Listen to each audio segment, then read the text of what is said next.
بسم اللہ الرحمن الرحیم۔ حضرت یوسف علیہ السلام اللہ کے بہت ہی نیک بندے تھے۔ یہ حضرت ابراہیم علیہ السلام کے بیٹے اسحاق علیہ السلام اور پھر ان کے بیٹے یعقوب علیہ السلام کے بیٹے تھے۔ قرآن کریم میں آپ کی خوبصورتی، حسن، اللہ پر توکل اور آزمائش کا قصہ سورہ یوسف کے اندر وضاحت کے ساتھ بیان کیا گیا ہے، جسے قرآن کریم کے اندر موجود سب سے خوبصورت ترین قصہ بھی کہا جاتا ہے، کیونکہ اللہ نے یوسف علیہ السلام اور ان کے والد دونوں کو ایک دوسرے سے الگ کر کے آزمائش کے اندر ڈالا۔ جب یوسف علیہ السلام کے بھائیوں نے حسد کی بنا پر اپنے اس بھائی کو کنویں میں ڈال دیا اور گھر آ کر بہانہ بنایا کہ اسے بھیڑیا کھا گیا،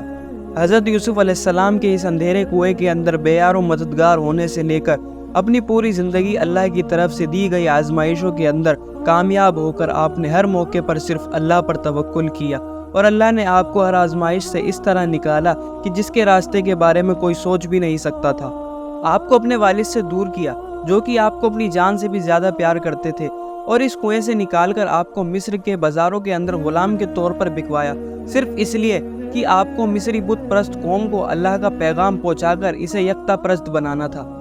وہاں سے یوسف علیہ السلام عزیز مصر کے محل کے اندر پہنچے، وہیں پر جوان ہو کر بڑے ہوئے تو عزیز مصر کی بیوی نے ناجائز خواہشات نہ پوری کرنے پر آپ پر الزام لگا کر بے قصور آپ کو جیل میں ڈال دیا، اور اسی جیل میں آپ کی جوانی کے قیمتی 25 سال ضائع کر دیے، مگر آخر میں صبر اور اللہ پر بھروسہ کر کر آخرکار آپ ہر جگہ سے سرخ روح ہو کر مصر کے حکمران یعنی عزیز مصر بن گئے، اور آہستہ آہستہ اس بت پرست قوم آپ کی عالی اخلاق اور تبلیغ سے خدا کی عبادت کرنے والا بنا دیا۔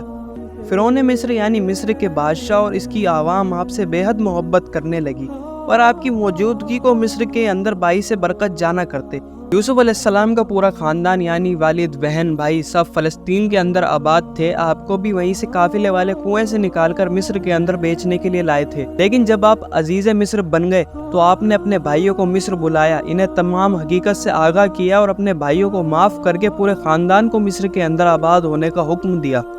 یعقوب علیہ السلام کو پہلے سے یقین تھا کہ یوسف علیہ السلام زندہ ہیں، انہیں کسی بھیڑیے نے نہیں کھایا بلکہ ان کے بھائیوں نے جھوٹ بولا تھا۔ یعقوب علیہ السلام کے اس قدر یقین کی وجہ یہ تھی کہ یوسف علیہ السلام نے خواب کے اندر سورج، چاند اور ستاروں کو خود کو سجدہ کرتے ہوئے دیکھا تھا، جس کا مطلب یہ تھا کہ آپ کے تمام بھائیوں کو چھوڑ کر صرف آپ کو نبوت ملنے والی ہے، اور اس خواب کا ذکر صرف اور صرف یوسف علیہ السلام نے اپنے والد یعقوب علیہ السلام سے کیا تھا، جنہوں نے آپ کو منع کیا تھا کہ اپنے بھائیوں سے اس کا ذکر بالکل مت کرنا، کیونکہ وہ تو پہلے سے ہی آپ سے حسد کیا کرتے تھے۔ اس کو سننے کے بعد تو وہ آپ کی جان کے دشمن بن جاتے، اس لیے یعقوب علیہ السلام یہ بات جانتے تھے کہ ان کا بیٹا نبوت کا فریضہ نبھائے بغیر اس دنیا سے نہیں جا سکتا، لہٰذا آپ نے الگ حجرہ بنا کر یوسف علیہ السلام کی جدائی کے اندر روتے رہتے، یہاں تک کہ ان کی آنکھیں سفید ہو گئی اور ان کی بینائی چلی گئی۔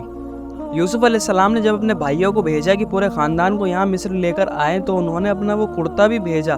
جو کہ انہوں نے بچپن میں پہنا تھا جب انہیں مصر غلام بنا کر لایا گیا تھا، اور حکم دیا تھا کہ اس کو اپنے بابا کی آنکھوں سے مس کرنا، جس کو مس کرتے ہی ان کی آنکھوں کی بینائی اللہ کے حکم سے واپس آ جائے گی، کیونکہ یہ کرتا انبیاء کرام کی وراثت تھی جو کہ ابراہیم علیہ السلام سے چلا آ رہا تھا۔ اسے آنکھوں سے مس کرتے ہی یعقوب علیہ السلام کی بینائی واپس آ گئی۔ یعقوب علیہ السلام اور ان کا خاندان مصر کے اندر آ کر آباد ہو گئے۔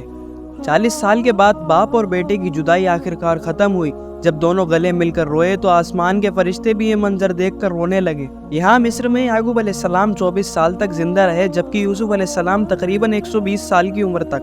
اپنی وفات سے پہلے یعقوب علیہ السلام نے یہ وصیت کی تھی کہ میری قبر کو وہیں پر بنانا جہاں پر میرے دادا ابراہیم اور میرے والد اسحاق علیہ السلام مدفون ہیں، یعنی فلسطین میں، لہٰذا ان کی وصیت کے مطابق بالکل ایسا ہی کیا گیا۔ اپنی وفات سے پہلے یوسف علیہ السلام نے وصیت کی تھی کہ میں نے جبریل علیہ السلام سے سنا ہے کہ عنقریب میری قوم بنی اسرائیل دوبارہ سے اپنے وطن کی طرف ہجرت کرے گی، لہٰذا جب وہ وقت آئے تو میری میت کو میرے دادا اور میرے والد کے پہلو میں دفن کرنا۔ آپ نے اپنی قوم کے بڑے لوگوں سے باقاعدہ اس کا وعدہ لیا تھا، مگر جب یوسف علیہ السلام کی وفات ہوئی تو مصر کے لوگ کیونکہ آپ سے بے پناہ محبت کرتے تھے، لہٰذا یہ مسئلہ کھڑا ہو گیا کہ آپ کی تدفین کہاں کی جائے، کیونکہ ہر شخص یہ چاہتا تھا کہ اس کے علاقے میں آپ کی قبر مبارک موجود ہو تاکہ وہاں پر ہمیشہ برکت رہے۔ لہٰذا اس اختلاف سے بچنے کے لیے یہ فیصلہ کیا گیا کہ آپ کو کسی خشکی پر نہیں، دریائے نیل کے بیچوں بیچ میں مدفون کیا جائے، تاکہ جب اس کا پانی آپ کی قبر مبارک کو چھو کر نکلے تو پورے مصر کے لیے برکت لے آئے۔ لہٰذا سنگ مرمر کا تابوت بنا کر آپ کو نیل کے بیچوں بیچ تہخانے کی جگہ پر مدفون کر دیا گیا۔ جس کے اوپر سے دریائے نیل کا پانی گزرتا۔ وقت گزرتا گیا، بادشاہتیں بدلتی گئیں، مصر کے کئی فرعون آئے اور گزر گئے، 400 سال کا وقت گزر گیا۔ پھر ایک ایسا فرعون آیا جس نے خدائی کا دعویٰ کیا اور بنی اسرائیل قوم پر ظلم اور بربریت کے پہاڑ توڑے۔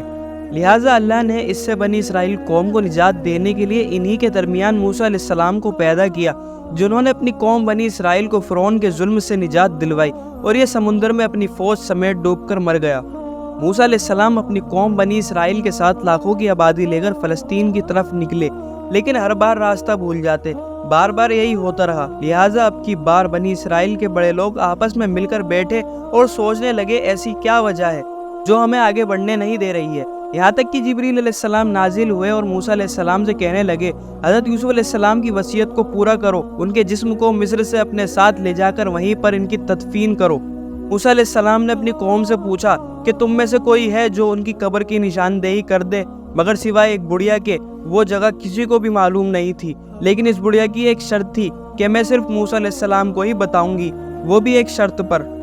اور اس بڑھیا کا واقعہ بہت دلچسپ ہے، جس کا ذکر رسول اللہ صلی اللہ علیہ وسلم نے بھی فرمایا تھا۔ ایک روز آپ صلی اللہ علیہ وسلم کی ایک بدو شخص نے دعوت کی، آپ وہاں پر تشریف لے گئے اور اس کی مہمان نوازی دیکھ کر اس قدر خوش ہوئے کہ فرمانے لگے، اے شخص مانگو، کیا مانگتے ہو؟ تو اس بدو شخص نے کہا کہ اللہ کے رسول صرف ایک اونٹ اور بس ایک بکری چاہیے۔ آپ صلی اللہ علیہ وسلم نے یہ سن کر فرمایا کہ بس اتنا ہی؟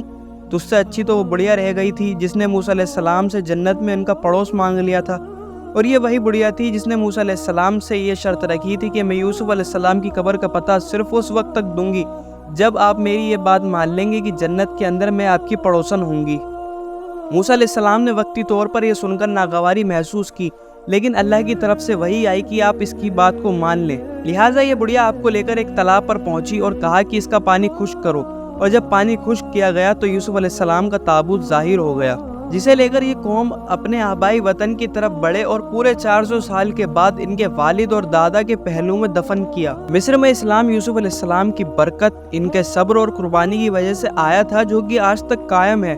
اللہ تعالیٰ نے ہمیں قرآن کریم کے اندر یہ قصہ بیان کر کے سبق دیا ہے، چاہے جو کچھ بھی ہو جائے، چاہے حالات تمہارے کتنے بھی خلاف ہوں، مگر اللہ پر بھروسہ کبھی مت چھوڑنا، کسی کے آگے مدد کے لیے مت جھکنا سوائے اللہ کے، کیونکہ اللہ کی ذات آپ کے ساتھ ہے تو دنیا کی کوئی بھی طاقت آپ کا کچھ نہیں بگاڑ سکتی، کیونکہ دنیا اور کائنات کا سب نظام صرف اس کے اختیار میں ہے۔